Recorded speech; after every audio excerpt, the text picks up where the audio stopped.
Chapter 7, Purchasing as Part of Supply Chain Management.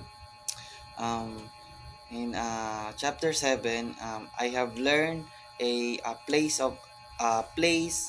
a critical role within the supply chain, serving as the link between supplier and an organization's operational needs.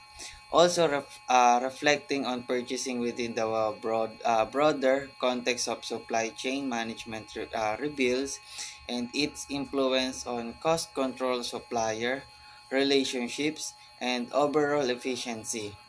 And also, and also on purchasing as part of supply chain management underscores it is important as a strategic function because by focusing on relationship building, value optimization, technology adaptation, and sustainability, purchasing can drive efficiency, reduce cost, and enhance supply chain resilience.